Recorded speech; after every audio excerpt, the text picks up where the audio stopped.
Kisah malam ini itu terjadi di daerah Nusa Tenggara Timur pada tahun 1982, di mana pada masa itu teman dari pamannya Wawa mengalami berbagai kejadian mistis waktu dia tinggal di sebuah asrama pastoran, Wak. Jadi semacam asrama yang dikelola oleh para pastor. Awalnya, Wak, para siswa yang tinggal di asrama itu tidak merasakan kejanggalan apapun, sampailah pada suatu hari salah satu teman pamannya Wawa ini diincar oleh makhluk penunggu di sekitar asrama. Sejak saat itu dia mulai ngerasa macam lagi diawasin sama sesuatu.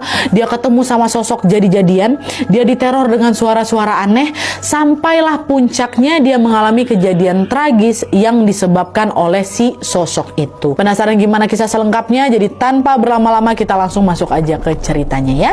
Check it out. Oke, Wak, jadi kisah malam ini dikirim sama Wak kita yang bernama Marcelina dari Nusa Tenggara Timur. Halo Marcelina. Nah, kisah ini tuh terjadi di tahun 1980-an dan dialami oleh teman pamannya Marcelina yang bernama Tante Pilih. Omnya Marcelina ini namanya Om Niko, Wak. Dan tanpa mengurangi rasa hormat di sepanjang cerita ini aku akan langsung menyebut namanya aja nih, Wak, ya. Jadi Niko dan Pilih ini, Om Wawa dan teman omnya ini adalah teman satu SMP, Wak, yang sama-sama tinggal di sebuah asrama pastoran di daerah NTT. FYI, Wak, asrama pastoran ini biasanya ada yang dikhususkan untuk calon imam Katolik aja, dan ada juga yang memang dibuka untuk pelajaran umum yang ingin mendalami ilmu agama. Nah, asramanya Niko dan Pilih ini yang untuk pelajar umum, Wak, di mana lingkungan asramanya terdiri atas sekolah Katolik, ada gereja utama, ada ruang doa, dan juga ada gedung asrama.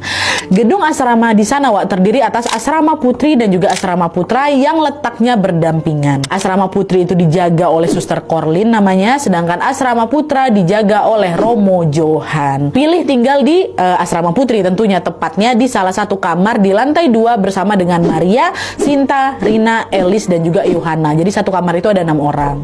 Karena di tahun itu fasilitas asrama belum secanggih sekarang, Wak, ya. Jadi setiap kamar itu cuma disediakan satu ranjang besar yang dipakai untuk tidur berenam. Dan biasanya Pilih ini akan tidurnya di tengah.